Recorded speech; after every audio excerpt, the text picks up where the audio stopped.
Nang makita ito, walang pag-aalangan na yumuko si Ziyang Shen sa harap ng holographic projection ng Chamber Elder, agad na inamin na alam niya ang bigat ng sitwasyon, hiniling ng Elder na agad niyang dalhin ang bawat solong Tier 3 Star Core mula sa shipment na ito ng diretso sa kanya para sa isang kritikal na proyekto. Ipinagtapat ni Ziyang Shen na naibigay na niya ang mga mamahaling Star Core na yun sa isang maalamat na martial arts genius, na ikinagulat ng Elder.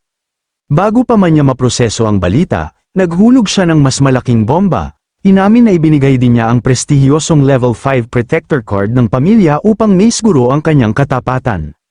Mabilis siyang nagsumite ng isang detalyadong analysis report ng batang prodigy, hinimok ang Elder na suriin ang kanyang hindi kapani-paniwalang talento, ipinaliwanag niya na ang isang kopya ng ulat ay nasa daan na patungo sa Family Council, na nag-iwan sa Elder sa tensyonadong katahimikan habang sinisimulan niyang suriin ang file. Matapos ang mahabang katahimikan, ang Elder ay napatawa ng may pangungutya, pabirong pinuri siya sa kanyang hindi kapani-paniwalang tapang, ang kanyang pagkaaliw ay agad na naging matinding galit habang sumigaw siya sa kanya dahil sa pag-bypass sa buong konseho upang magbigay ng 30 high-grade Star Cores at isang level 5 card sa isang level 12 fighter lamang.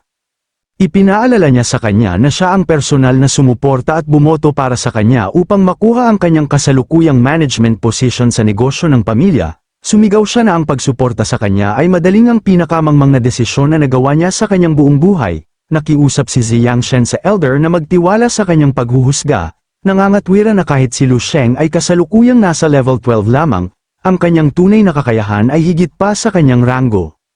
Agad na pinutol siya ng Elder, sumigaw na talagang hindi na kailangan niyang magpaliwanag, tahasan niyang sinabi na wala siyang interes sa sinasabing prodigy na ito na kanyang ipinagtatanggol. Pagkatapos ay tinanong niya kung alam ba niya ang tunay na napakalaking layunin sa likod ng kanyang pag-order ng 30 Tier 3 Star Core sa simula pa lang.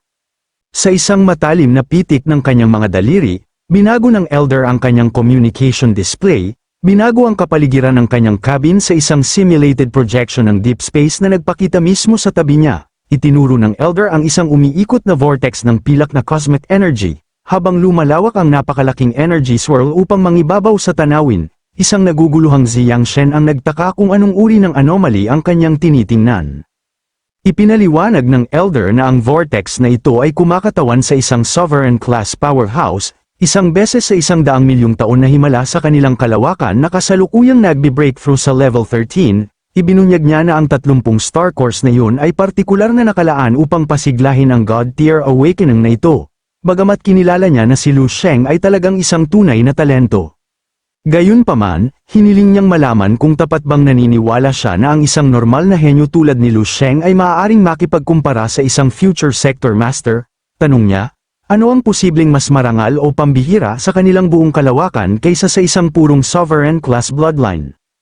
Binalaan ng Elder na ang kanyang hanggal at hindi autorisadong desisyon ay malamang na sumire sa pangwakas na pagkakataon ng kanilang pamilya na umangat sa tuktok sa susunod na 100 milyong taon. Sa pagturo sa napakalaking vortex, tinanong ng Elder kung may lakas pa ba siya ng loob na sabihin na ang kanyang rogue investment ay hindi isang malaking pagkakamali. Ang maingat na itinayong kumpiyansa ni Ziyang Shen ay tuluyang gumuho. Nag-iwan sa kanya na mapatla at nanginginig habang pumapasok sa kanya ang katotohanan ng kanyang pagkakamali, nakatitig ng blanco sa lumalawak na vortex ng cosmic energy, nawalan siya ng kontrol sa kanyang katawan habang ang isang alon ng matinding takot ay nagpang-inig sa kanya mula ulo hanggang paa. Nauutal siya sa ganap na hindi paniniwala, nahihirapang ay proseso na inilipat niya ang mga resources mula sa isang literal na magiging pinuno ng kalawakan, samantala, ang napakalaking energy surge na ito sa puso ng kalawakan ay nag-trigger ng napakalaking panic, na umakit ng mga pulutong ng mga barko upang masaksihan ang makasaysayang breakthrough. Mabilis na nakilala ng mga nanonood ang halimaw sa gitna ng vortex bilang si Deluzzi, ang maalamat na rising light ng Southern Star Cluster. Pinalakas ng mga manonood ang sitwasyon, sumisigaw na ang once-in-a-century beast na ito ay ang opisyal na itinalagang tagapagmana sa trono ng buong kalawakan. Pinanood nila ng may pagkamangha habang walang kahirap-hirap na sinisip-sip ni Deluzzi ang cosmic energy upang pilitin ang kanyang breakthrough sa level 13. Bumalik sa luxury transport, lubos na nagulat si Masha na malaman na ang galactic prodigy na ito ay wala pang 20 taong gulang. Puna ni Babuluo na ang bata ay mukhang literal na in-engineer lamang upang mamuno sa kanilang buong solar system. Sa tabi nila, nanood si Haijido sa mabigat na katahimikan, napagtantong kung gaano kabaliw ang kompetisyon sa matataas na ranggo ng kalawakan.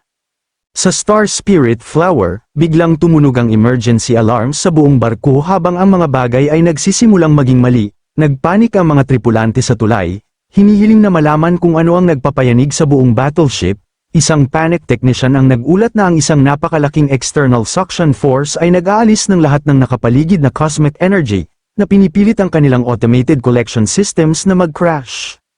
Galit na galit niyang idinagdag na hindi kayang labanan ng makina ng barko ang hatak, at sila ay aktibong dinadala sa epic enter ng energy storm. Lumabas na hindi lamang sila ang may problema dahil halos bawat barko sa buong Hunting Bow sector ay kasalukuyang inaalisan ng enerhiya at hinihila patungo sa vortex.